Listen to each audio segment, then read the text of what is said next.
Good afternoon again. Thank you. My name is Evan Toulon. If you didn't hear in the exhibit room, I am the I'm the Director of Development. I was an executive somewhere else. Director of Development with CCMA, the Community Council of Metropolitan Atlanta. And again, along with Morehouse College, we are proud and pleased that you guys came out for this, again, most important initiative, the 2015 Black Male Empowerment Expo. Just so you understand, my role as Director of Development for CCMA is capital development, marketing, job employment. My role in the expo is captain of the crossing guard. My job is to keep the trains moving, keep the presenters moving, keep the energy in the room up. I'll need your help to do that. But I got to tell you, as I looked at this program and how it fit to the theme, empowerment, it's a dynamite program. We've got strategists to help you provoke some thought, to maybe think about where you are in your life and maybe course correct, add some things. We've got tactical things. It's, again, a dynamite program. When you see me, the thing you should know is somebody else is coming after me to tell you something really important. So that's what you'll know when you see me. Somebody's coming behind me to really tell you some things you want to know. I would like to recognize, if we have anyone in the audience, elected officials, clergy, CCMA board members, and the facilitators that work so hard to bring this and put this event together. If you are here, if you would, please stand. Nobody? Oh.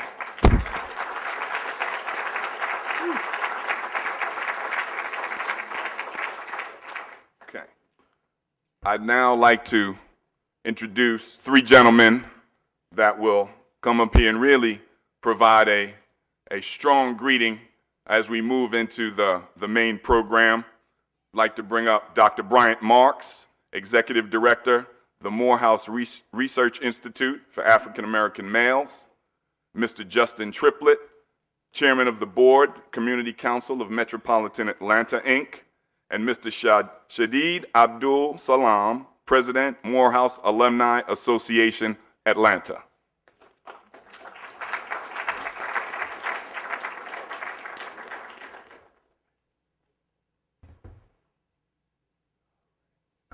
Good morning. Good morning. Good morning. All right, I'm also a Baptist preacher, so I need y'all to talk back to me. All right, so welcome to Morehouse College. I'm Dr. Bryant Marks, Executive Director of the Morehouse Research Institute and Associate Professor of Psychology here at Morehouse College. So bring you greetings on behalf of our President, John Sylvanus Wilson, and our Provost, Gadakai Campbell.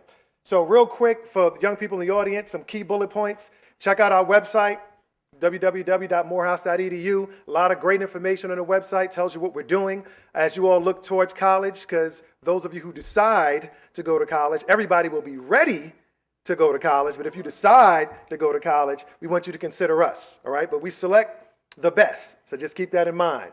Also, what we do here at Morehouse, we are an all African American male institution, the only one in the world, okay? And so our focus is developing you.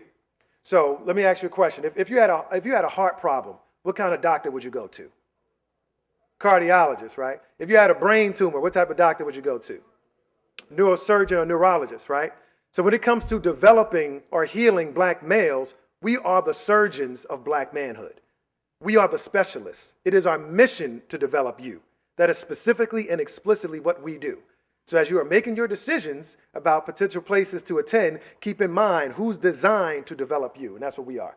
We're having a teacher efficacy town hall I just wanted to bring to your attention coming up in a couple of weeks on October 17th.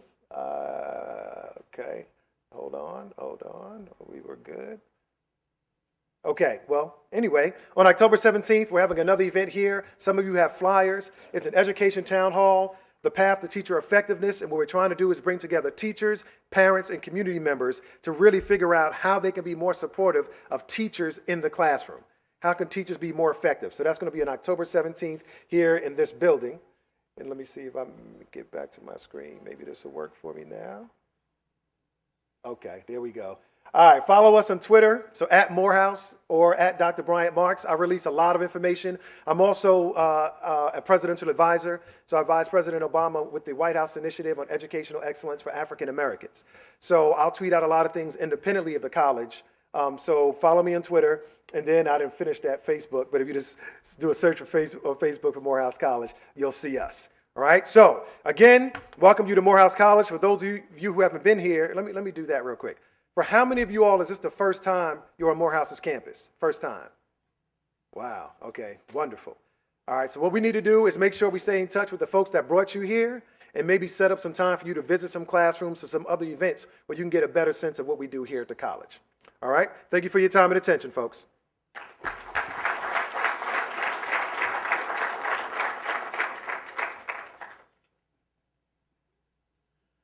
Good afternoon, everyone. My name is Justin Triplett. I am the chairman of the board for the Community Council of Metropolitan Atlanta, and I'd like to welcome you here to Morehouse College, who is a great sponsor and co-host for this event. We have a dynamic group of speakers lined up for this afternoon, and as you've already become aware, that we have a number of different resources in the room next to us as well. So I ask that you take full advantage of everything here today. Again, welcome.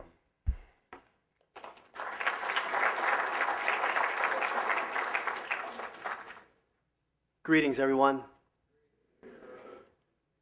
My name is Shadid Abdul Salam. I'm the president of Morehouse Alumni Association here in Atlanta. First and foremost, I would like to bring my welcome as well. This is a fantastic event that's going on here today. And when the opportunity came up to greet you all, and I thought about the mission of Black male empowerment, a few things came to mind. We're on hollow ground here. This institution, as Dr. Mark said, was specifically designed for the success of young men of color. People come from the world, worldwide, to be trained on this obstacle course. This is one of the most intense obstacle courses designed in the world today, and it produces leaders for humanity. And it produces leaders, spiritual men on a mission to serve mankind.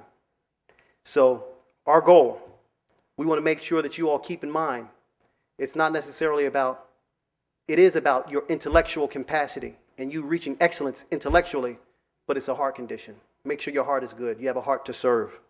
So keep in mind, we want you to be moral, sober-minded, family, community men, charged to motivate and inspire and serve humanity. Thank you all, and we're with you. God bless.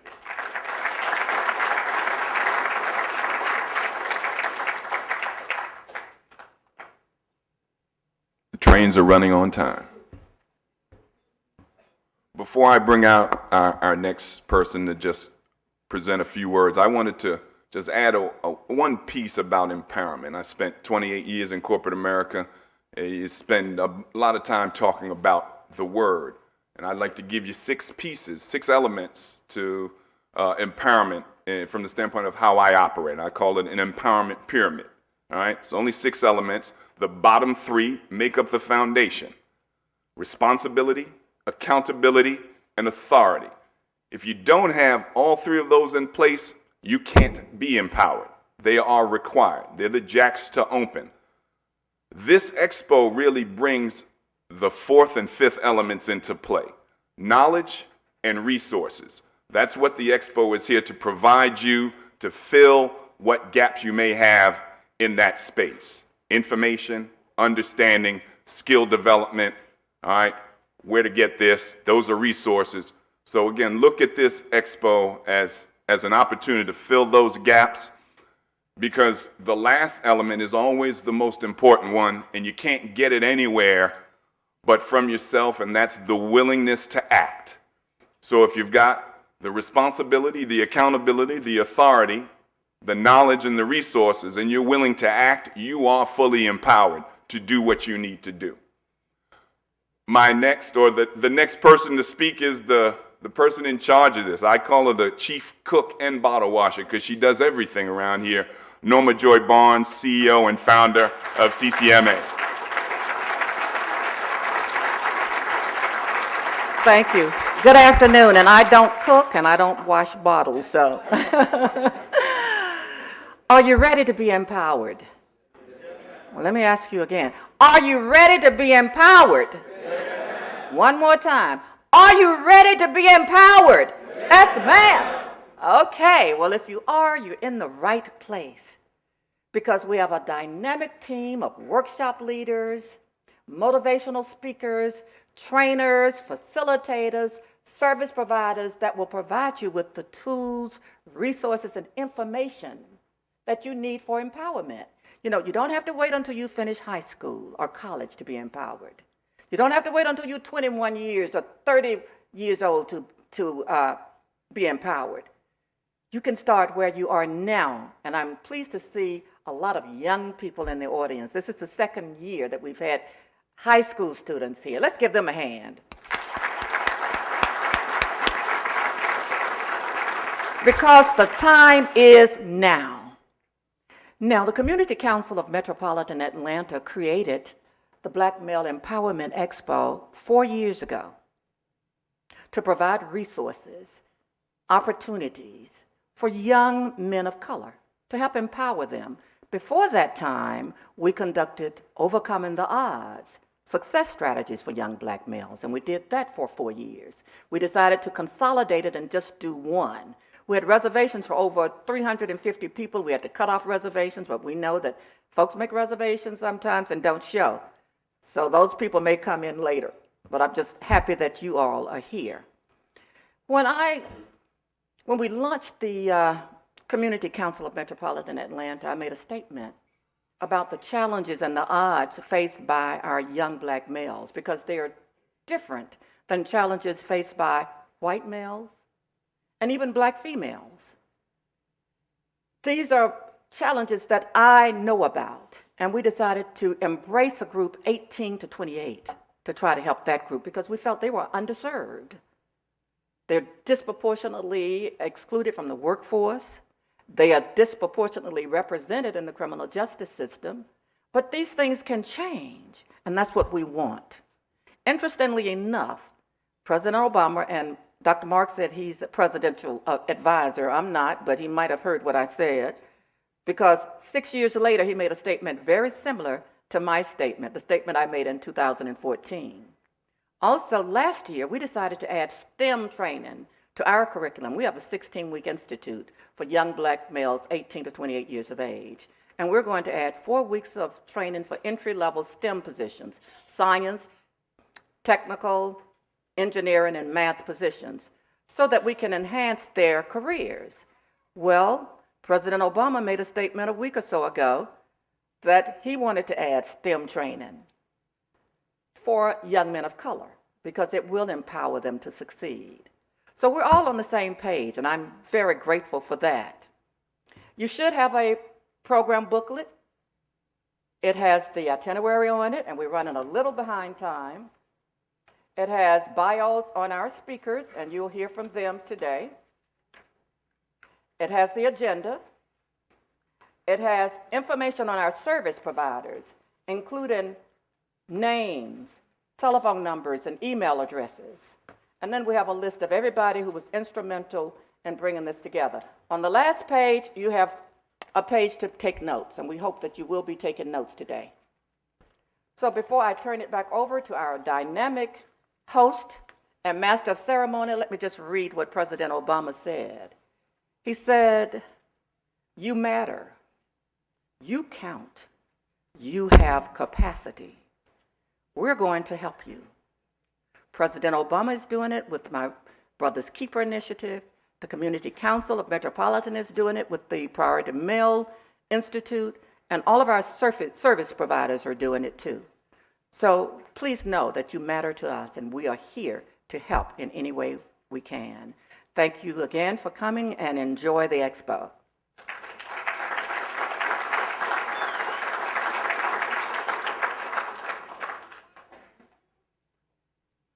I'm back here again. I won't be here long, because we've now hit the meaty portion of the program for for you to use that notepad that's in your folder. And we're going to start the program with a film, Bring Your A Game.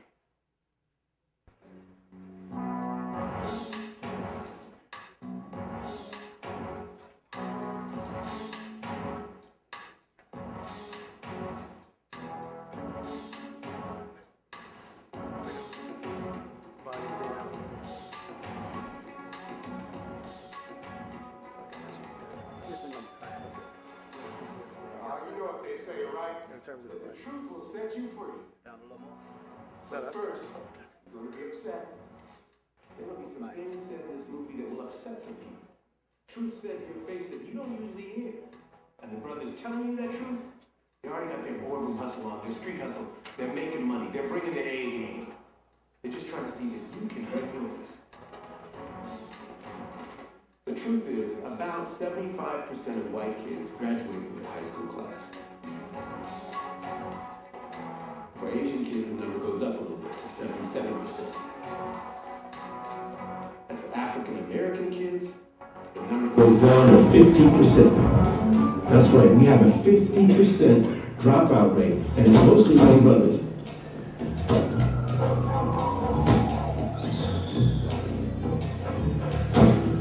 If you're thinking about dropping out of high school, what are you dropping out to do? Well, we want to be the success we see, right? So what do we see? We see the ball players balling, we see the rappers rapping. That's what we want to do.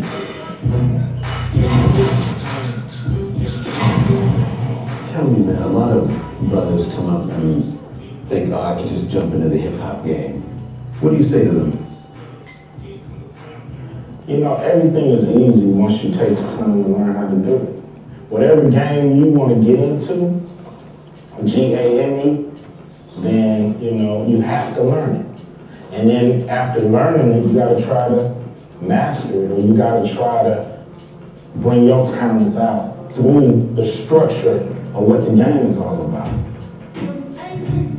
A lot of cats that come up to me and say that they thinking about dropping out of high school, be in the rap game. I just plead with them to you know, don't make that mistake. You know, it isn't as easy as you think it is. They see these glamorous lifestyles, they think that these people somehow were lucky. There's so many people that have the dream to become a successful entertainer. The window of people who actually make it is very, very small. Only like 1 in a million are able to achieve that dream. I do a lot of workshops with black boys and Latino boys around the country, and these young brothers, all they aspire to be is 3 things: be a rapper, a ball player, or a hustler.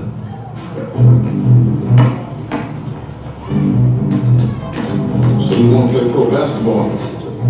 Well, ask yourself a critical question. How many players do they need each year? Maybe 1 to 2 a team? Well, that'll be about what? 30 new players getting into the NBA each year? 30 players out of millions and millions of us want to play pro basketball. Only 30. Being educated has helped me on the court. Some of the best basketball players that I've ever played against are the smartest basketball players, because you can depend on them being able to execute a play. It's all about your intellectual strength. And if you think it's about physically and what you can do with your body, that can be taken away from you in an instant. Almost all of my success is attributed to my education. Plan on dropping out.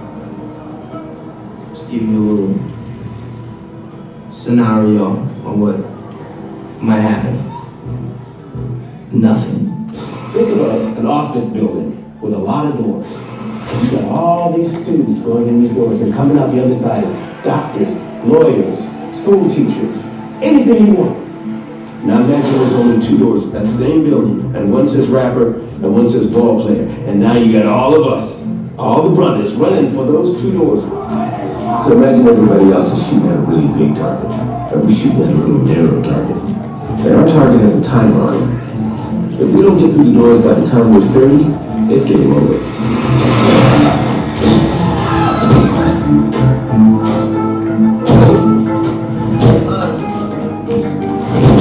Son, have you thought about your future? Because the U.S. military is looking for a few good men, and that could be you. For a lot of us, the military is a great way to escape some of the environments that we grew up in inner cities.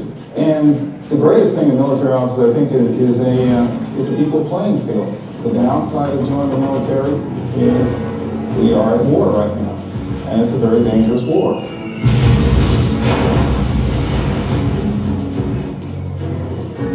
Here's where the story gets ugly.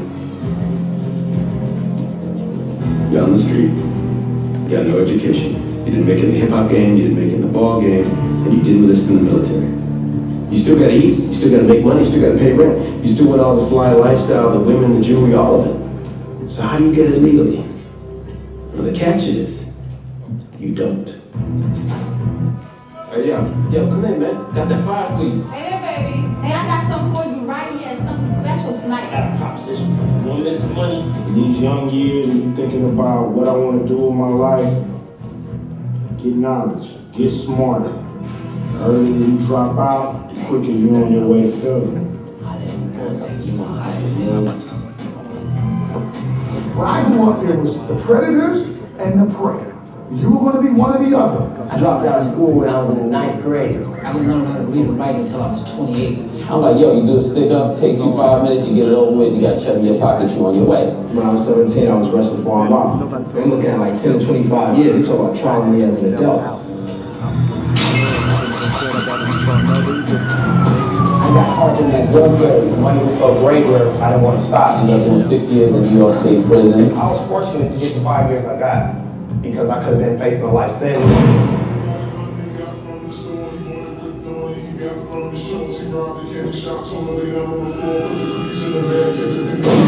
Little Alex got a gun that took from his dad that he stuck in his school in his black book bag, his black nail polish, black boots, and black hat. If you do not have a good education, you will not get a good job.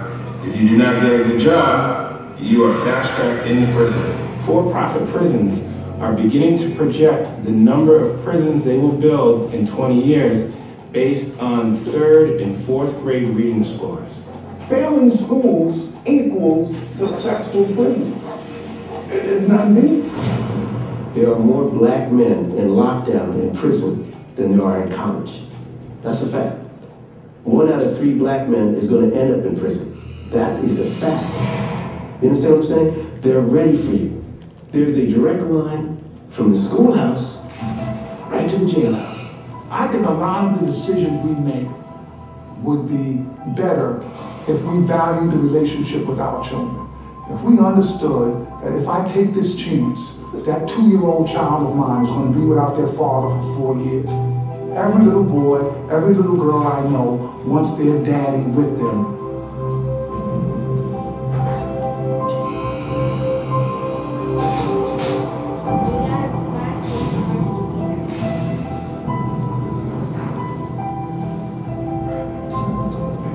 You're not the only one doing time. You have children, your children are doing time. Their mom only can do so much. And when she's at work and you're away in prison, I mean, the streets is gonna raise them. You gotta pimp the system. You can't let the system pimp you. The system wants you to drop out. The system wants you to be a criminal because they can make money from you in the penitentiary.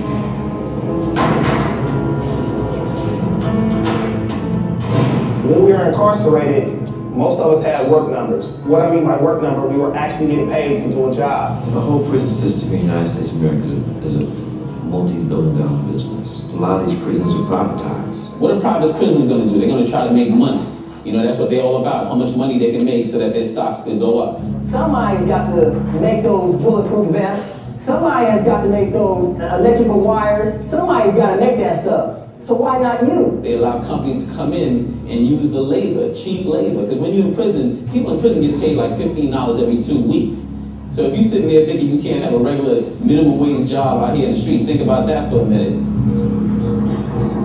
Why were African Americans brought to America? You know the answer. We weren't brought here to run for president. We were brought here to be lawyers and doctors, even ball players. We were brought here to be slaves. That's right, that's the truth. We were brought here as cheap labor to work the cotton fields. Now, flash forward 400 years. Cheap labor is being outsourced to foreign countries, so they don't need us the same way. If you get arrested, if they put you in prison, you're cheap labor again. You're a modern day slave. look at the overall population versus the prison population, those numbers is a high index. And of course, yes, some of these brothers need to be locked up. I understand that, but not everybody. Think about Malcolm X, man. Malcolm was a hustler. He used to sell drugs and take drugs. He did a 7-year bid in prison, but did he stop there? Nah. What saved his life? Reading. The change isn't going to come through speakers. It's not going to come through a TV screen. It has to come from you. It has to come out of you. All our work is meaningless if you don't stand up and take action.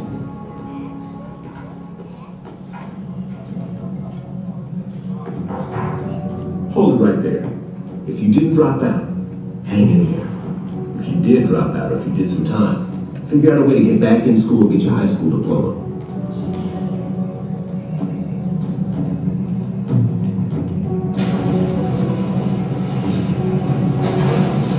It's simple. Education is one way to counteract all this prison stuff, you know, to educate folks. Because how they end up in prison in the first place? Because we have a lack of education in the communities that we come from. I'm so sorry, but with the police right When I was at Howard University, I didn't have money. I didn't start stealing. Just went out there and I started hitting the pavement to get a job. You know, I used to be a doorman at like a Hotel Marriott.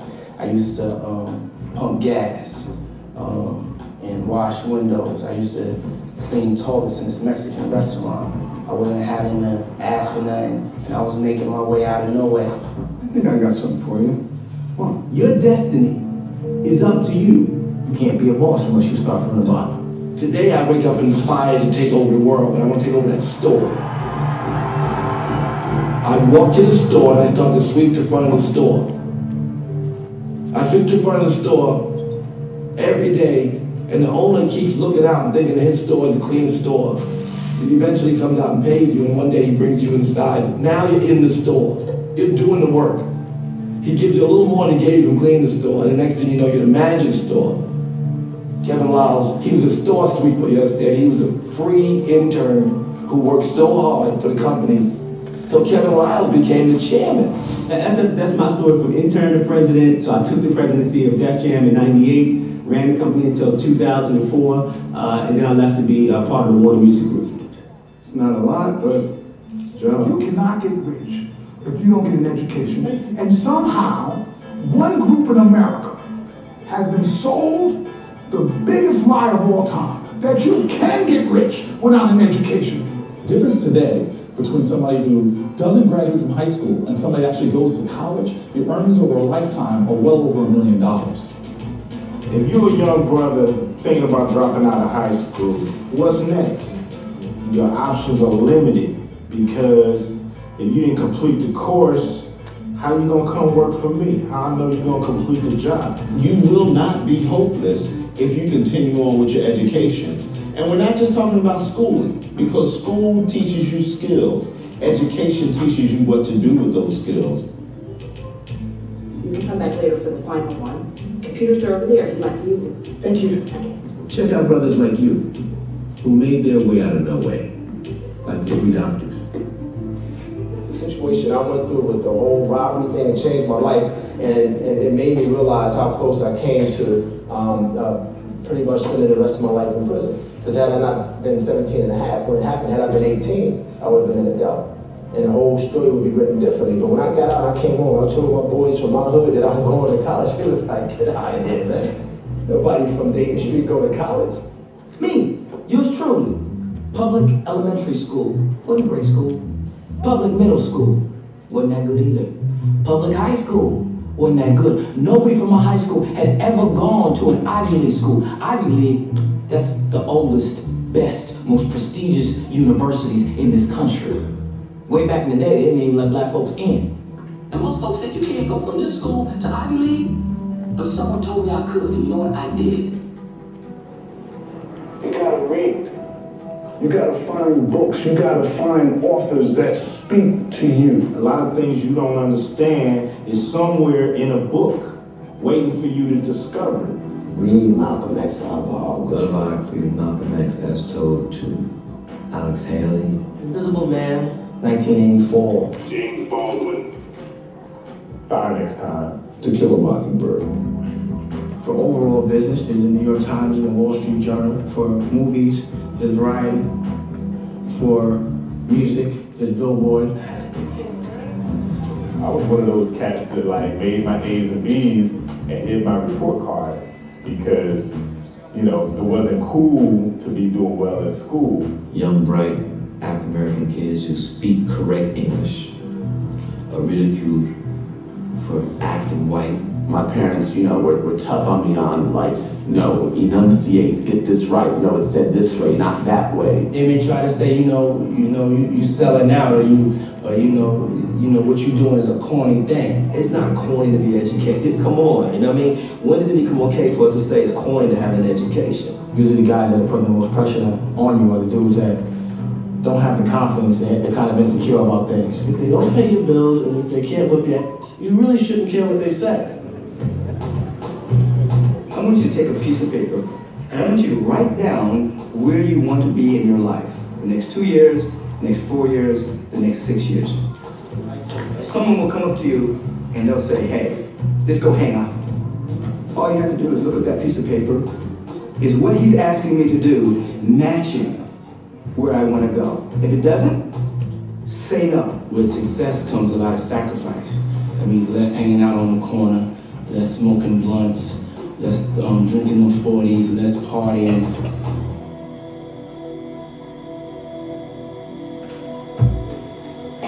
Work ethic. Be on time. If I'm supposed to shoot a movie at 6 o'clock, I get there at 5 o'clock.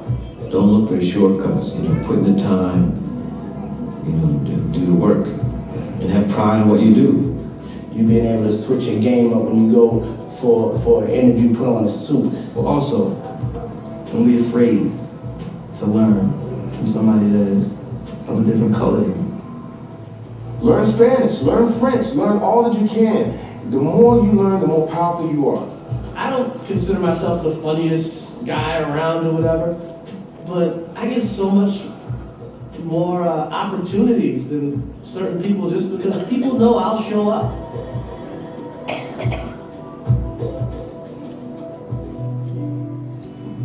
Now that you're starting to get your real education, the same things you saw before are going to have a whole different meaning. You grow up by reading, by traveling, by understanding there's stuff bigger than the platinum pendant around your neck or the wheels spinning on your ride. Or the size of that platinum Rolex you got. Who we giving the money to? How many people you know own a diamond mine? Are you Mr. Rolex? You own a watch company? Come on, where's that money going? Right out the window.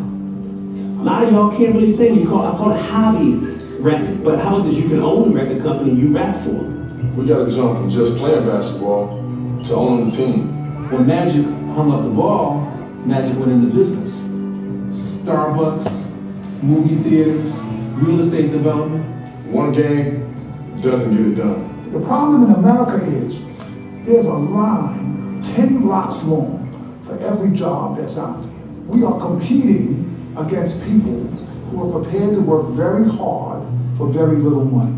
And what worries me, if you choose to be lazy today, then you're choosing to have a miserable life tomorrow. With the proliferation of all these reality shows, which I think has done a tremendous harm to the work ethic of young America. Because these young people see these shows and they think that hand the guys that come down and anoint you as the next one, and you're gonna be overnight sensation. Big lie.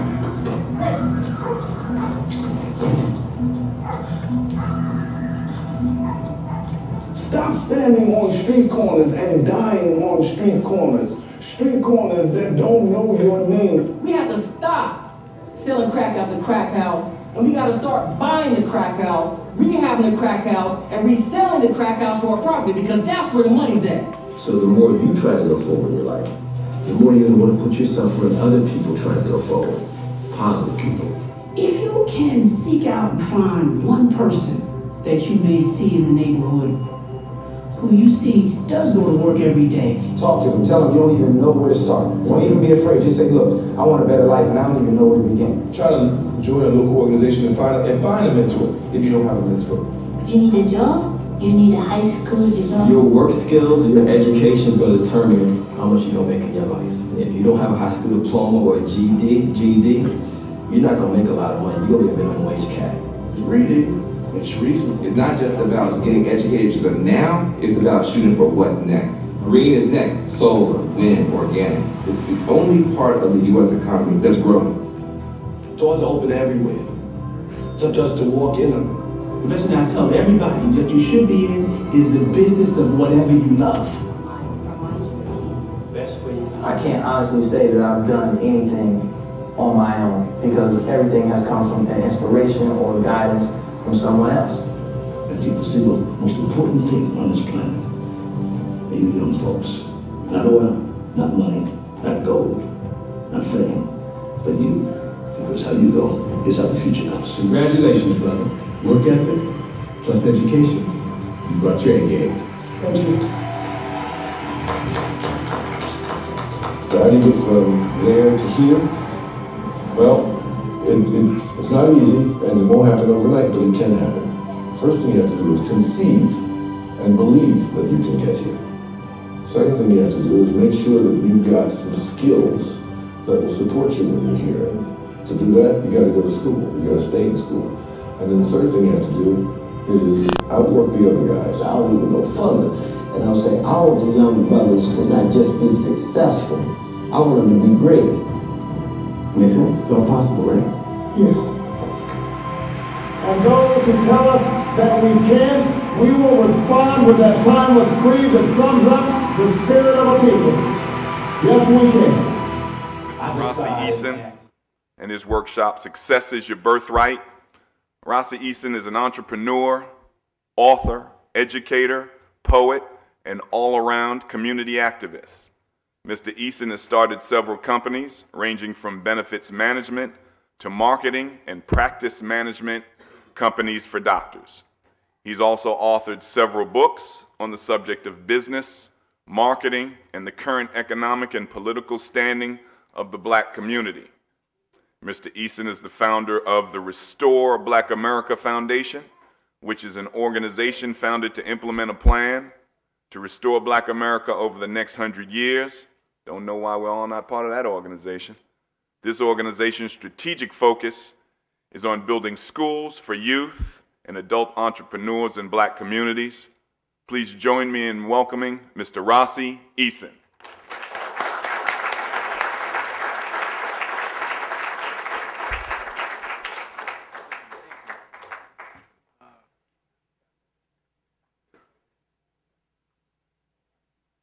How's everybody doing today?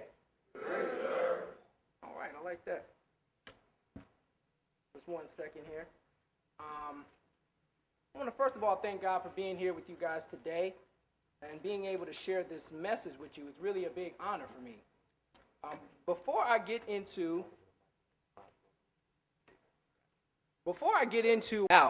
first of all, I want to tell you guys what this presentation is not going to be about. What I'm not going to do is get up here and preach to you and tell you how you're not doing well, you need to do better, you need to do this. I know sometime when I was young, I used to come to these empowerment seminars, and I would almost, feel a little bit attacked. What we're going to do is we're really going to try to build here as a family. So just to kind of be honest and just be straightforward, we're going to kind of talk about some of the traps that are set for you, just so you guys can identify what those traps are and that you can navigate around it and to be successful in spite of it. What I would like to do, though, before I get into that, is I kind of like to give you guys a little bit of history about who I am. I grew up first of all, my name is Rossi Eason. I grew up in a small city called Newburgh, New York, which is about an hour north of the Manhattan borough.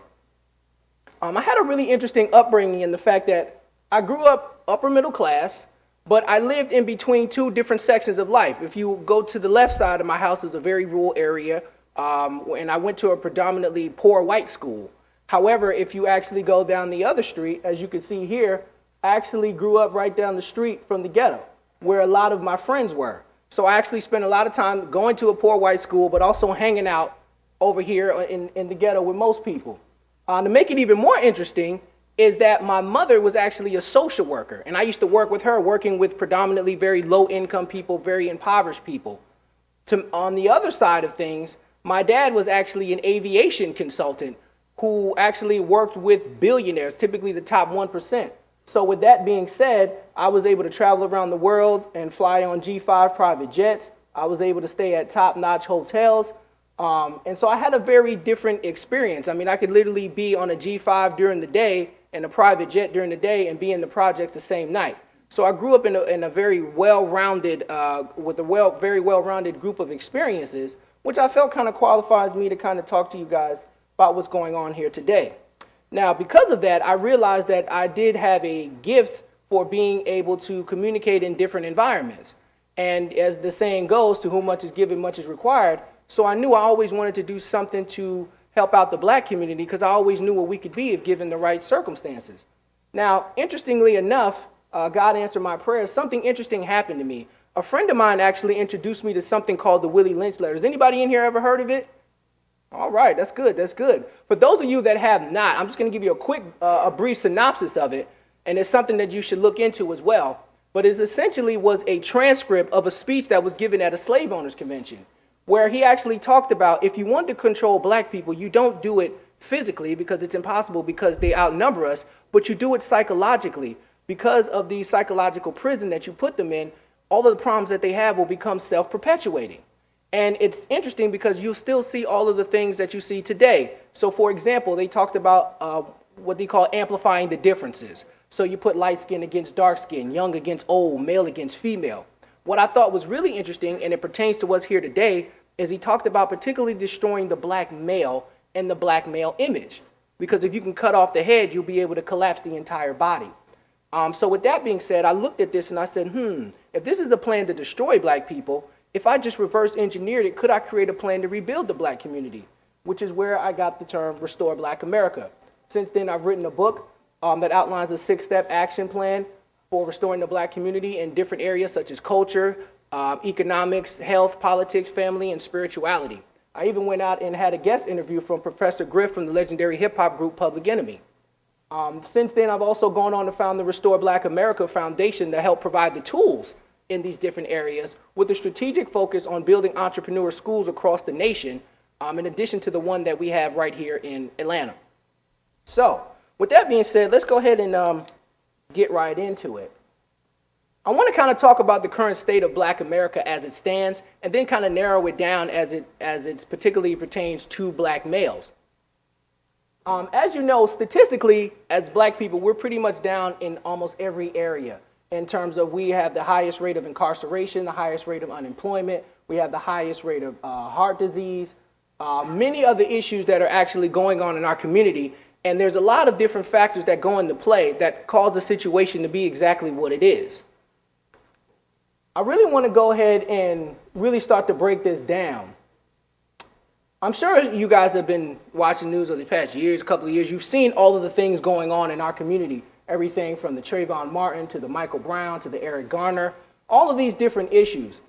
And what you'll notice is that politics is really run by economics, okay? Typically, politicians tend to favor whoever is backing them financially. Because as a whole that we're economically weak, we're actually politically weak as well, which is why nobody comes to our aid, which is the reason why they're able to kill us down in the street and nothing happens. And I just want to go ahead and say this, because I want to kind of decipher some of these traps. Don't be fooled by what you're hearing on the news. A lot of times when these events keep happening back to back, you'll hear this kind of talk where they'll sit here and they'll say, well, black people kill black people all the time. Why is it a problem when it happens the other way around? Well, black people kill black people all the time. Yes, this is true. But black people go to jail for murder all the time as well. When it happens the other way around, particularly the entire system comes to that person's aid to protect them from consequence. Okay, so what happens is in many areas, sometimes you'll see that they start falsifying evidence. If you do get lucky enough to take it to trial, you'll actually, if you do get lucky enough to take it to trial, the judge is in on it, the prosecutor's in on it. Many times you'll have to go before an all-white jury, which is not a jury of your peers if you're black, okay? So these are just some of the traps that are actually going on. And as you can see, the reason why this is important to us here today is because the people that you're seeing as these victims are predominantly black males, okay? And there's a number of things that are going into making this happen. So what I want to start to do is talk about these different areas of discrimination, as well as outline some plans and some tips for success that you can use to get around it. One of the first areas that they discriminate right off the bat, a lot of times, is right in the workplace. A lot of times they discriminate against you even when you're just simply applying for a job. And let me actually go into this. I'm gonna jump right into this. Now, I'm a huge believer that you want to get as many things in your favor as you possibly can. So for example, as the video mentioned, if you have the opportunity to go to college, you should go. However, a lot of times, I want to give you a very realistic view of how things may look even after the fact. So typically, as it stands, a lot of times it'll go like this. You go to school, you get the opportunity to go to college, you come out of school, on average you make about $30,000 a year. From there you have to pay taxes, so you're down to about $20,000 a year. From there you have to pay student loans, so now you're down to about $15,000 a year. You're going to have to pay your mortgage or your rent when you eventually start staying on your own, so you're down to $5,000 a year. You have gas, groceries, now you're down to $2,000 a year. Random events, meaning something may go wrong or something may happen, now you're down to about $500 a year. God forbid you want to have any fun, there's usually not much money left over for that. So when I say this, what I'm trying to tell you too, in addition to getting your education, you also want to get your financial education as well. I'm a huge believer, and I'm not one of those people that's anti-job, you do what you have to do, but I am a huge believer that you should work to learn as opposed to just work to earn. Because a lot of times if you go and you work just to earn, sure, you'll make a wage, but the education that you'll get from learning what it is that you can actually apply to yourself is what will actually make you wealthy. Okay? Does that make sense? Good deal. All right. All right, can you guys hear me? Can you guys hear me? All right, sounds good. Sorry about that. We had a few little technical difficulties, but we are back in the game. So, with that being said, I was just kind of giving you guys a realistic breakdown of how some of these things look. One of the things that I find interesting too is that, again, one of the reasons why I'm very big on entrepreneurship in our community is because it gives you kind of control over your own life, and we need more businesses within the black community so that we can employ ourselves, and it frees us up a little bit from discrimination.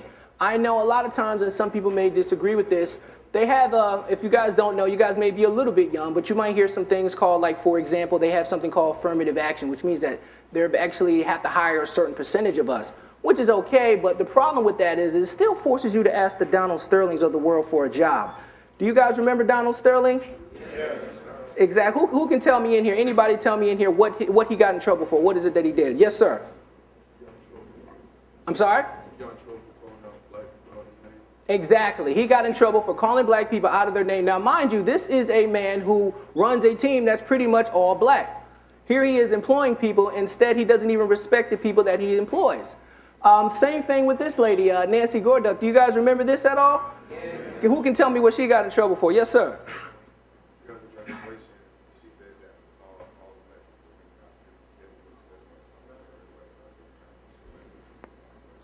Exactly. In case you can't hear him, there was a graduation. This happened right here in the Stone Mountain, Lilburn area.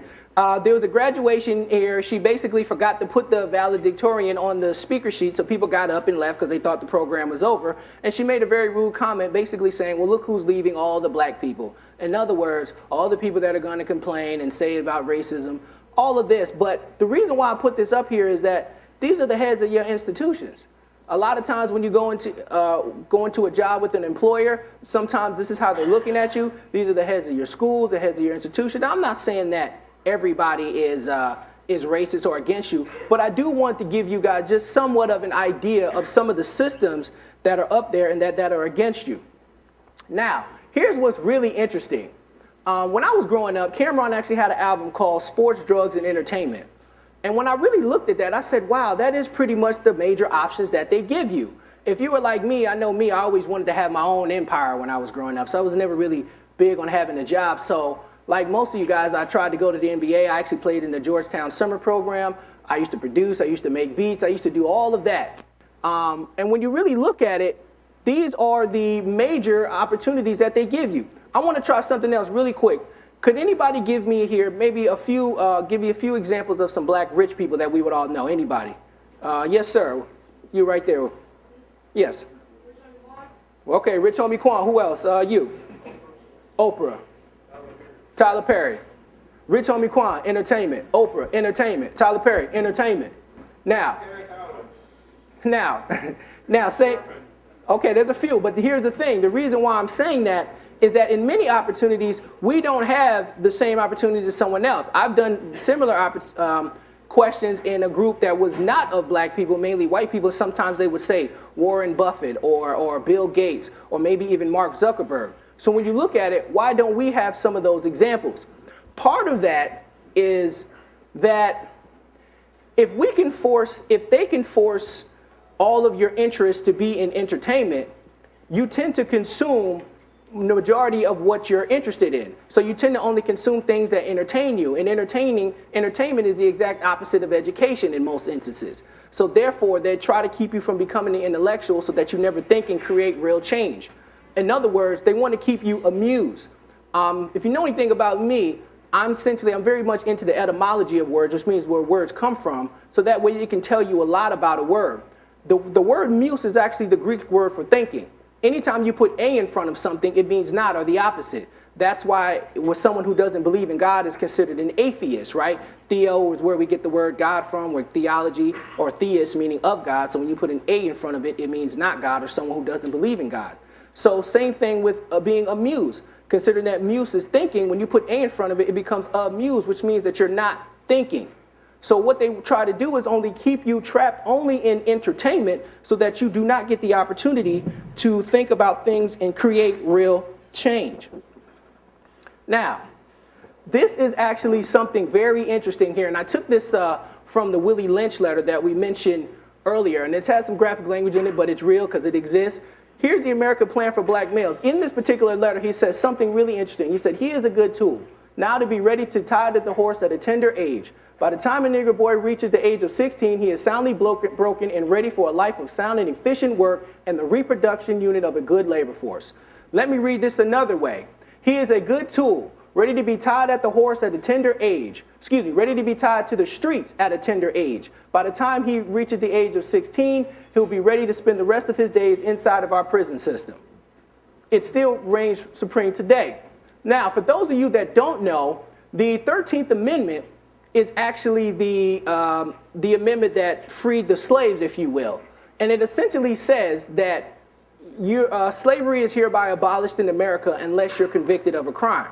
Now, considering that slavery was the economic engine that built America, what would make you think that they wouldn't set up the entire system to see to it that you end up right back in slavery?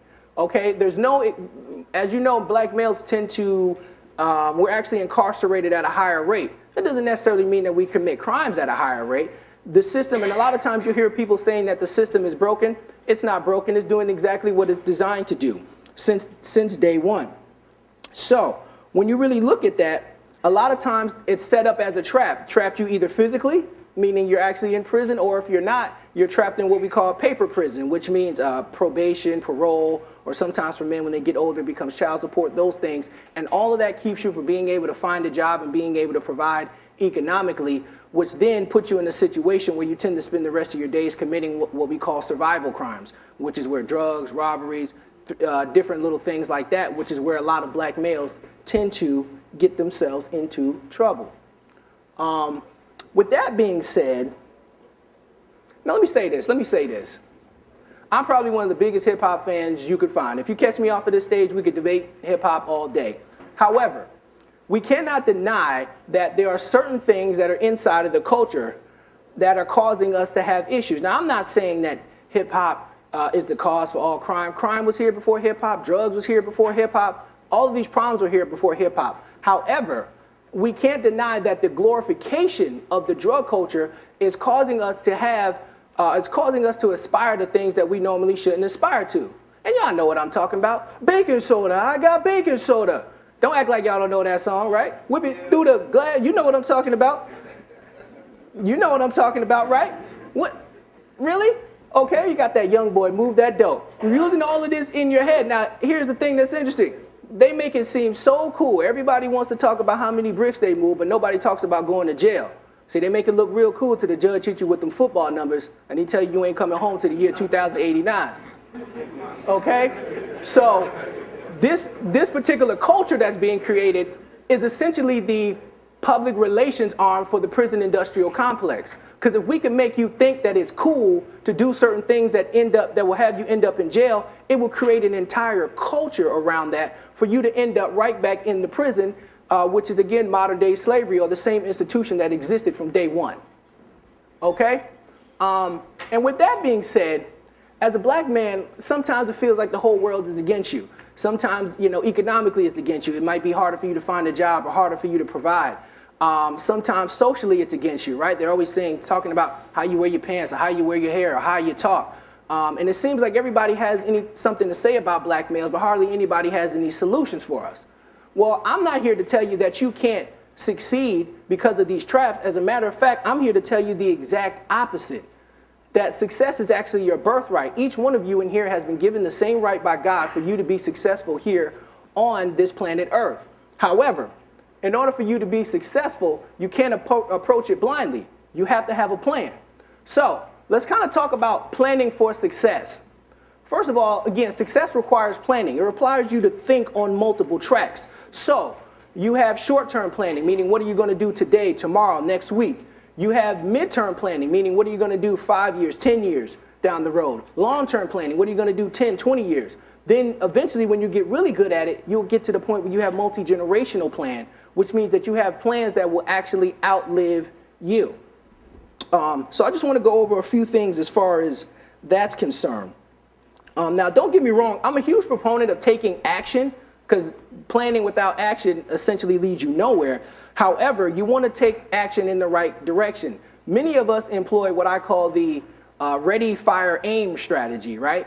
Which is okay if you're looking to get something started, just go get some momentum. However, that should be done at least with the premise that you're going to go back and aim later. So many of us become so busy living day to day that we never stop to plan for tomorrow and not realizing that every single thing you do today is affecting your tomorrow because your tomorrow will eventually become your today. Okay, so if you don't actually make the plans, then you'll get stuck always in the same cycle. The key to making a better tomorrow is really kind of a bad word in our community. I might get a lot of trouble for saying this, okay? It's a bad word. Y'all ready for it? It's called sacrifice. Many of us don't like the sacrifice in our community. Okay, I'll give you a perfect example. I run many different businesses. One of the businesses that I own is a tax franchise. And I've watched people get huge amounts of money back and they go and squander it on ridiculous things and they end up just as poor as they were before when they really could have taken that money, invested it, and created a better lifestyle for them and their children. But the problem is they just weren't willing to make a few additional sacrifices to make it to the other side. Now I say additional sacrifices because many of us in our community live in a constant state of sacrifice. But if you could just sacrifice a little bit longer just to get to the other side, you'll be able to actually break that cycle. Okay? So, with that being said, one of the keys to success and successful planning is to start with the end in mind.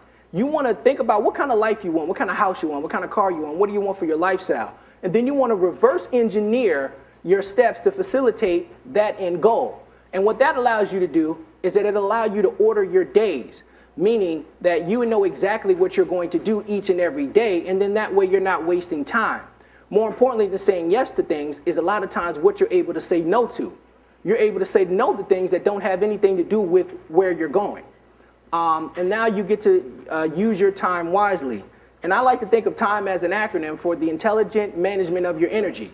What are you actually doing with your time? So this will help you to achieve your goals and have a plan for your life. When you actually have a plan for your life, that allows you to give you the power to be independent.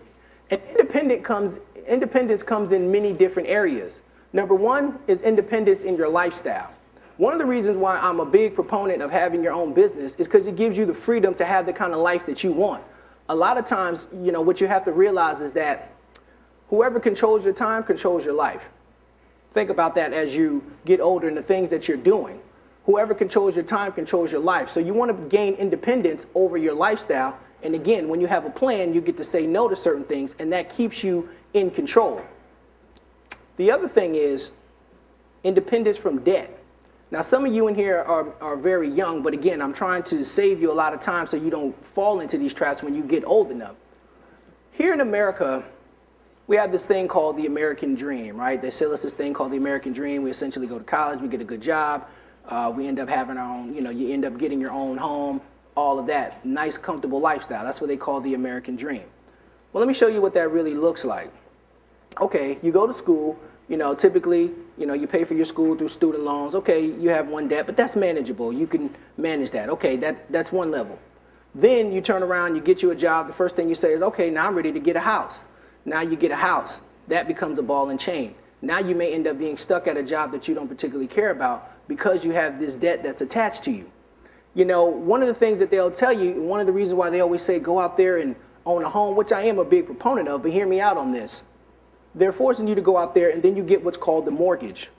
Now, going back to the etymology of words, mort, the prefix mort means death. This is why when you die, you go to a mortuary or you go to a mortician.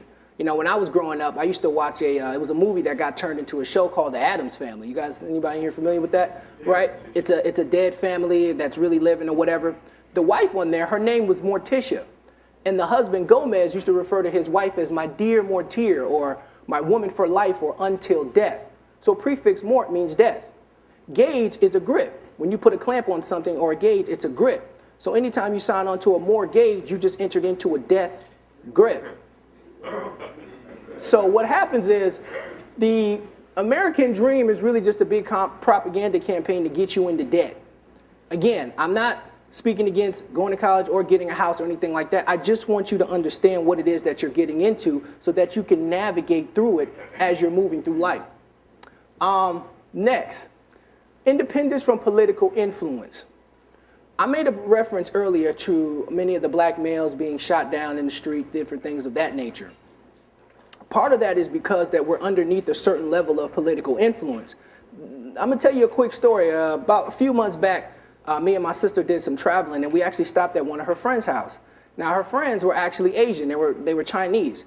And they were sitting around, and as we stayed with them, they said something that was interesting. They were actually talking about racism and white supremacy, what they consider. And I thought that was really interesting because I thought that was a conversation that only black people have. Now, here's the thing. They have the same issues or the same issues with racism, but the difference is they're not as affected by it. The reason being is because they have their own businesses, they have their own schools, they have their own banks, they have a lot of their own things, so they can sit here and identify, okay, that these issues exist, but we're over here doing our own thing, so we don't actually have to deal with it. They have their independence from political influence. So when you're independent of these things, that allows us as a people to be independent as a collective. Now, I'm gonna say this. As we begin to go into that, one of the things, and this will actually apply to you even though you're young, but one of the things that allows us to be independent as a collective is a concept called group economics. And let me just read this really quick. Group economics is an economic plan by which a demographic group seeks some sort of economic advantage for their members. In this particular economic plan, money has significant influence in capitalist societies, so the economic interest groups are numerous and powerful. That actually gives you a say-so. Let me explain to you what group economics is. Some of you guys in here, maybe you guys might have a good business idea or something that you want to start. Maybe you don't have all the money right away. Let's say it takes you, $100 to get up a website going. Maybe you can only afford 20. Well, 5 of you can come together and put your money together and get the website going and have your own team. That's group economics. You don't have to do it by yourself. Doing everything only as an individual is sort of a trap. And you'll find that in our community, and I'm speaking to us as black males, many times we're taught to do everything 100% our own. But if you look at other cultures, they never do that. They actually always pull their resources together, and that will allow us to get ahead a lot faster. With that being said, you get to achieve your independence. Let me say this, folks. Independence comes with a price. Everything comes with a price. It's not free. Okay? Sometimes you pay the price first and you get what you want later. Sometimes you get what you want first and pay the price later. But a price always has to be paid. So when you look at people who have things, sometimes it looks like the grass is greener on the other side, and it may very well be, but you can bet that the water bill is also higher. Somebody paid a price for that grass to be greener. Nothing is ever free. So the price of your security is your freedom, and the price of your freedom is your security. It's all about which one you want more. Okay, so with that being said, many times, many of us are afraid to pay the price because that may mean that we have to make a change. Okay, so with that being said, I'm going to try to challenge you guys to get out of your comfort zone a little bit. Okay, there's 3 elements that lead to comfortability. Number 1 is fear. Number 2 is procrastination. And 3 is lack of clarity. I'm going to try to go through these very quickly to kind of give you guys a little bit of tips on getting out of your comfort zone.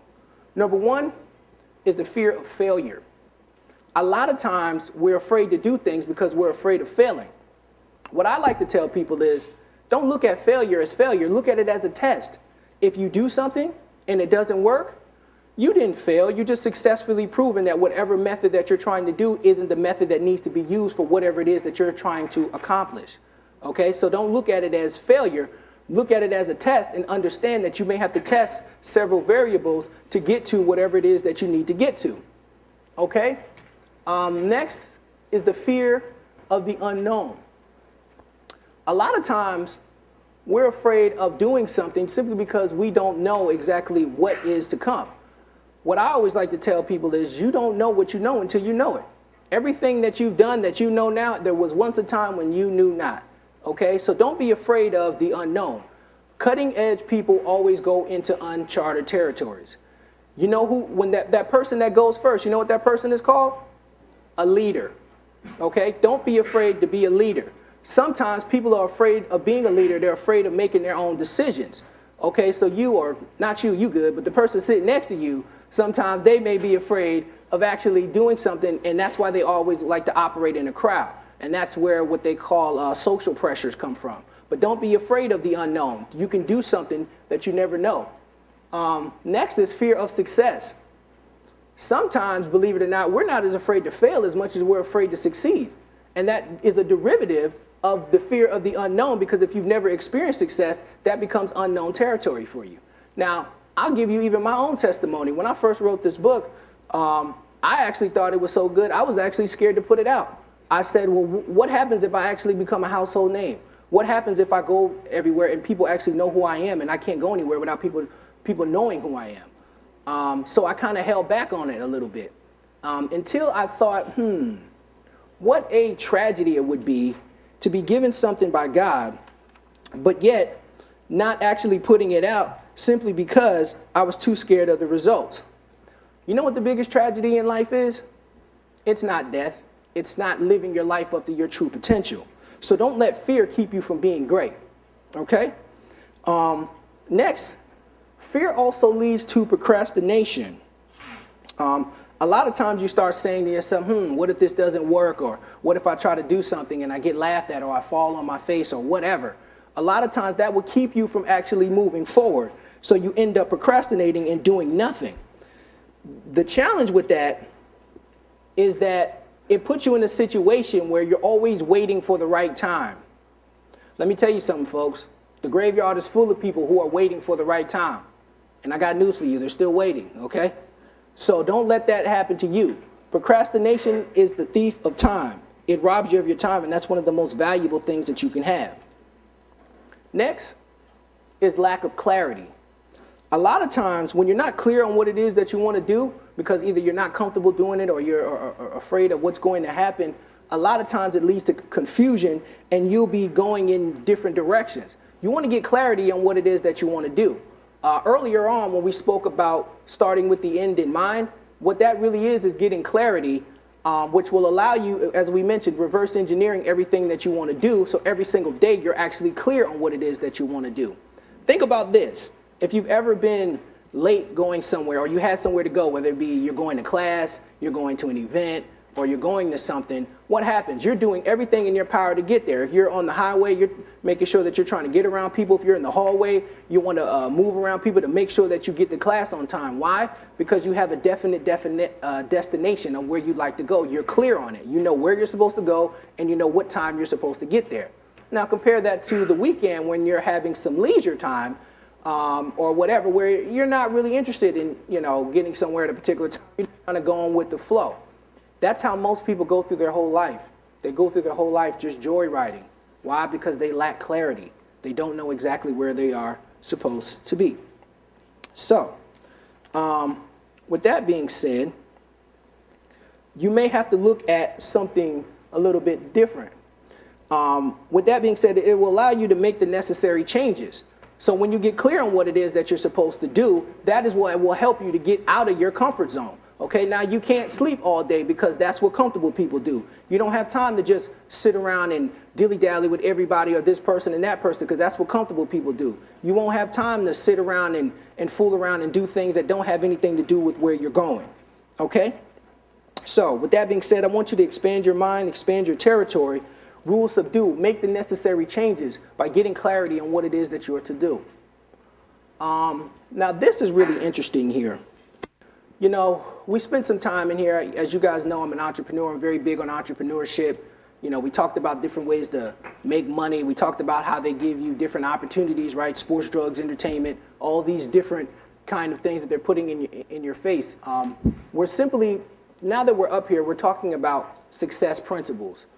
Most of the time when we talk about success, people usually refer to it as material success. But I want to challenge you guys to look at money in a new way. It's a concept I call spiritual economics. First of all, poverty is a disease. Many of us in our culture, we come from poverty-stricken areas or areas where we're forced to be in survival mode. So for example, it corrupts everything. Number one, it corrupts our culture. A lot of us as a whole, we've been down so long that we feel like that's where we're supposed to be. We actually, in many cases, it's become somewhat of a sickness where we identify being poor with being black. We've essentially attached ourselves to the struggle. And if you think not, wait till you actually have some real success and watch what the first thing people say to you. Oh, look at you, you done got all bougie, right? As soon as you get a little bit of money, now you got all bougie. Well, what's wrong with that? Okay, as far as, having some success. Next is it corrupts our political influence. We spoke about this earlier where economics, money, runs the world of politics because politicians are going to only pay attention to people that are funding them. So because we don't have any economic influence, we don't have any political influence. It corrupts our health. Go into any hood in America and try to find something healthy to eat. A lot of times too, the cheapest food is always the worst for you. I know we're here at Morehouse College. I know when I was in school, man, we used to live off those oodles and noodles. There is zero nutrients in any of that, okay? You're just killing yourself with every bite. Just more and more sodium, just killing yourself, okay? It corrupts our family. When you have to live in poverty-stricken environments, you have to deal with all the things that come with it. Eventually, some of you guys are young, but when you get older, you may want to have some children or whatever. You don't want them being subject to all of the drugs and the terrible things that go on in these communities. And last, of course, it corrupts our spirituality because it's real hard to think about anything higher than just your survival when you don't have any money. Poverty lowers your consciousness. And I'm going to say this, okay? Poverty, I always like to say that it's equivalent to you sort of living underwater. For example, if I held your head underwater right now, what would be the only thing you're thinking about? Anybody? Air, exactly. Survival. Are you thinking about, boy, am I living a purpose-driven life? Am I doing everything God wants me to do? And, you're not thinking about all that. You're thinking about one thing, survival. So when you don't have money, it puts us always in survival mode, and it corrupts every single thing that we have to do. One of the reasons why I'm big on entrepreneurship, and particularly working with young folks, is that I want to get you started on the right path. That way you can have your own money. You can afford to have everything outright. You can afford to own your home outright. You can afford to own your car outright. And when you don't have to get up and you don't have that strain of paying those bills, now you have the opportunity to think on a higher level. See, when all of your basic needs are taken care of, only thing you can do is introspect. Only thing you can do is go within. Because if you don't go within, you'll always be without. So you get the opportunity to think on a higher level. So when I talk about money and entrepreneurship, understand that it's not for the vanity of having nice things. Don't get me wrong, nothing wrong with having nice things because I like them too. But it's really allowing you to think on a higher level and to make some real spiritual change. Okay? Now, this is an interesting concept. Materialism versus materialization. They're similar, but they're different. A lot of times, materialization is essentially when you feel like your self-worth is based upon your material possessions. So your car, your house, what kind of sneakers you got. I know when I was in school, you know, you had to have fresh sneakers, fresh Jordans. Sometimes you might feel crazy if your shoes ain't right and all of that. That's essentially materialism. Materialization is taking something that doesn't exist and bringing it into fruition. One of the reasons why we're attracted to people who have nice things is because that they're able to materialize things on a different level. So it allows you, and let me say this, and let me speak to the men in here. This is actually a God-given gift. Being able to visualize something that doesn't exist and bring it into reality. That's actually a God-given gift. Now, speaking to the males in here, and let's just have a real conversation, this is one of the reasons why we can't get over the chase with women. Okay, as you're growing up. A lot of times you might see a woman, you think about, you know, whatever you're thinking about, what you would like to do with her, and if you actually get the opportunity to do that, that creates a thrill, then you become trapped in that. Well, the thrill is that you had something that didn't exist and you brought it into something that did exist, okay? That's actually a God-given concept, but when you're thinking on a lower level of spirituality, it comes out in an animalistic way or only as sex.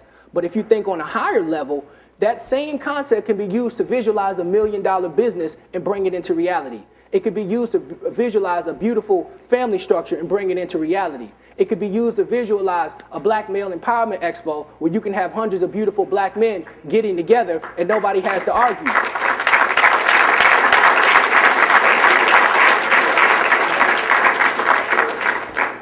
Okay? So a lot of times, if you, when you look at this, if you don't, now again, this is going back to materialism. If you don't achieve the things that you want in life, it leads to material condemnation, which means that you get stuck only on the things that you want. So for example, if you never had a house, you'll spend your whole life acquiring just to get a house. If you never had a car, you'll spend your whole life just wanting to acquire a car. So I want you to have nice things. I want you to have a beautiful house. I want you to have nice clothes, and I want you to have a nice car. Not so you can brag about it, so that you can let it go, so that you won't be condemned by it. You know, there's a real interesting story. A while back, 50 Cent actually had he was a 10% owner in vitamin water. You guys familiar with the vitamin water that he owns? It was bought by Coca-Cola, and they bought it for $4 billion. And he had about a 10% stake in it. And so his cut in that was about $400 million. He made about $400 million in one transaction. And they asked him, they said, well, how do you feel now that you've made all of this money? And he said something very interesting. He said, you know, it's interesting because I'm hanging out with people now that when you tell them that you made $400 million, they look at you and say, that's cute.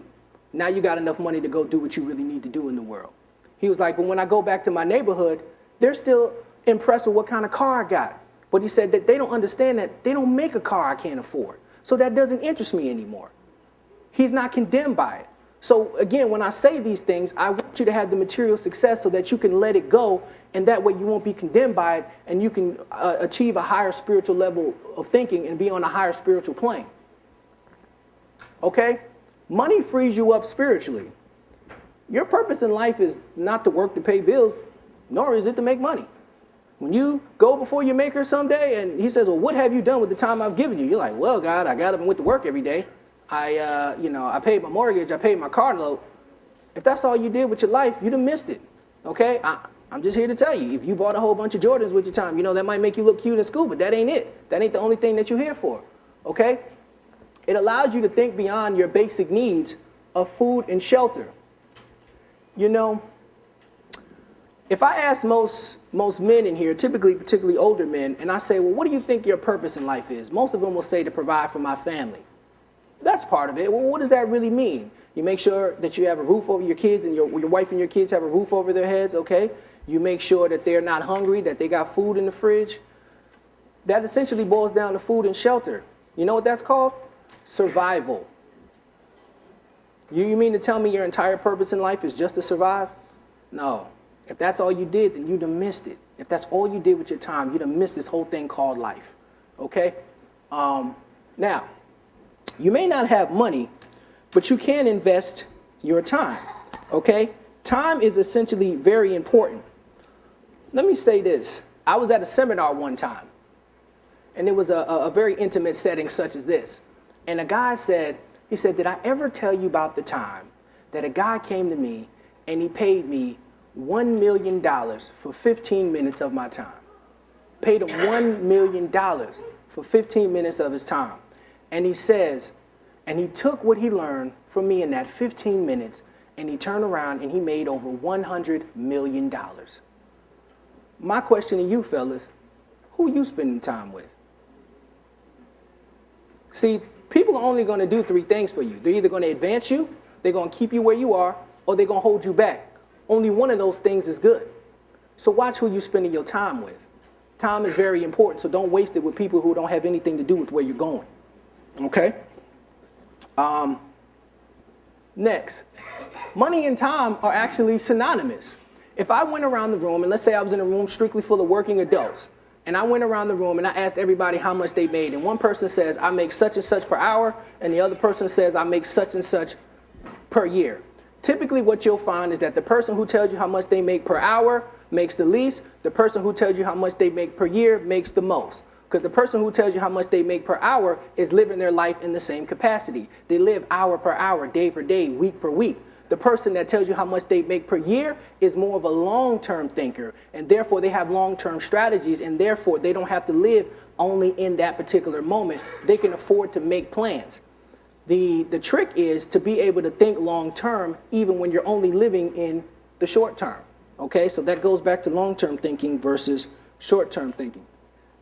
Okay, so with that being said, and I'm gonna tell you this, and I've been in every ghetto from New York to Miami, and you know what the #1 common denominator is? In any ghetto you go to, it's a strict focus on immediate need. Everybody is only living in the now. This is why you can have generation after generation after generation of people that are living in the same condition. And you mean to tell me that nobody actually thought about anything to get you out of that situation? Let me just say this real quick, and I'm gonna move through this quickly. When you really look at it, we live in a capitalist society. Capitalism boils down to three things: capital, land, and labor. As a people, typically we don't have any capital, we don't own any land, so that leaves us as laborers, propping up the same system that's discriminating against us, when we really should be putting that into ourselves. Okay, now we want to do this, we want to create what we call generational transfer. And again, you guys are young, but I still want to get you guys thinking like this. We want to employ something that I call cathedral thinking. Say that with me, cathedral thinking. If you study how the cathedrals are built, you'll find that the first generation will go and plant trees. Then the second generation, they'll come and they'll actually build the cathedral. Then the third generation will come and they'll cut down the trees that the first generation planted to use that to make furniture to go inside of the cathedral in order for the people to have a place to sit. So if the first generation would have never got anything started, the other generations wouldn't have had anything to work with. So understand that your life is bigger and more than just you. So with that being said, and I do want to hit on this point really quickly, when you put your time into something and you put your energy into something, what you're doing is you're essentially putting your energy into something that's coming back to you in the tangible form of currency. Okay, that's why they call it currency, like electric current.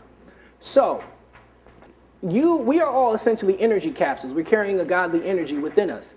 So considering that energy and life are synonymous, my question to you is that some of these things in this world that we call evil, are they perpetuated by just a big red scary guy with horns and a pitchfork? Or is evil a systematic and institutionalized process for extracting your energy away from your life's purpose? What you'll hear a lot of people refer to as the world. Okay? So again, we've already established that, or think about this, anything that we consider sinful, that is really the common denominator. If you got a drug problem, that's extracting your energy away from your life's purpose. If you have a lust problem, that's extracting your energy away from your life's purpose. If you have a jealousy problem, that's extracting your energy away from your life's purpose. Now let me mess you up a little bit. We've already established that you're not here just to make money. So if that's all you're doing with your time, that's extracting your energy away from your life's purpose. Now I'm not saying that if you have a job or anything like that, that makes you a bad person. But understand that every single day that goes by that you aren't moving closer towards your life's purpose, that too was an evil day. Think about that. So we want to make sure that you guys are operating on a higher plane.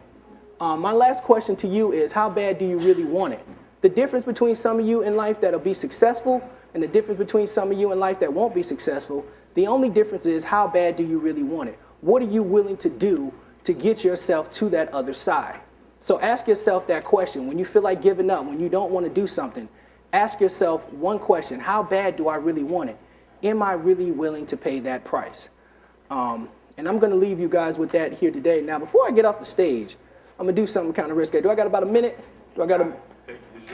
All right, I got about a minute here. For those of you who don't know, I'm a bit of a poet here. I was working on some of my spoken word, but I was only going to drop something if y'all want to hear it. Do y'all want to hear anything? Or y'all do? All right, all right. Let me take this jacket off.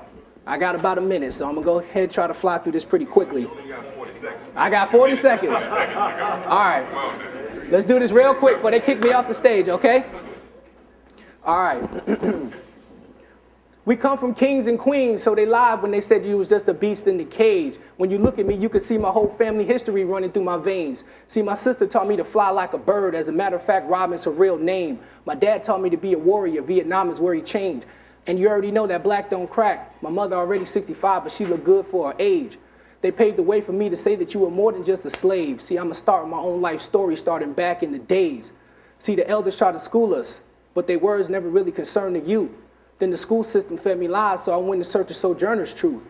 See, during the week, I was in school learning about art and math. On the weekend, I ran the streets ducking the narcs and tasks. I never forget the time when this man called me a nigger as he was walking past, but I know the devil is a liar, so I felt the spirit of Richard Pryor as I started to laugh. It's a good thing that I learned, it's a good thing that I learned sacrifice from Emmett Till, so I can endure the hate. And I know a change gonna come, but I learned patience from Nelson Mandela, so I can endure the wait. Plus, I knew everything would be okay when Dr. King came to me in a dream, told me it was time for me to lead the way. When Harriet Tubman spoke to me in my sleep and said, it's about time I let the people know that I'm sending word to the pharaohs of the prison system. It's about time you let my people go, because life is but an hourglass and time is money. So we can't afford to let an hour pass without money is the outcome. And we got to get it by any means necessary. So on my treasure map, I'm looking for that X. That's worth of Malcolm, because poverty makes it too hard to shake the devil. So God raised me in the burbs to come up with a plan to save the ghetto. See, we need that group economics like Black Wall Street had back in the day, because I had to fight for everything I got. I made my money from the dirt. Now that's what I call cash is clay. So it's a good thing Elijah Muhammad told me how to eat to live. So now every time I take a bite from the tree of life, I make sure I feed the kids, because my mother always said it's better to listen than to speak. When I was young, I could never discern why. But as I got older, I developed the ears of Ray Charles. So now when I hear from God, I see with my third eye. See, my generation grew up with no fathers. So in this world, we was all alone. So just because you grew up in a full house, don't mean it wasn't a broken home. And they say if none was learned, none was taught. So I guess if you ever have to ask, you're right. But we grew up in a very different world where family matters, but there's still different strokes for different folks. Those are just the facts of life. So I don't mean to brag, and I don't mean to boast. But as soon as I touch a mill, I'm going to honor Marcus Garvey and go and get a boat. So I can take the kids from the ghetto, let them see the coast. Take them through the middle passage, let them meet the folks. And I know they starving for bread, so I feed them loaves. Because these youngins don't care to see the dream that's in your mind unless they can see the gleam that's in your shine. So I make sure my diamonds dance in the ring like a young Muhammad Ali in his prime. With so many rocks in the face of my watch that they can't see the time. So when I come through, they'll be forced to glance at the bezel. Not to brag, but to show that young man that he can advance from the ghetto. And to show that little girl she ain't got to get with some man to just settle. And as long as you continue to walk with God, you ain't never got to dance with the devil. Restore Black America.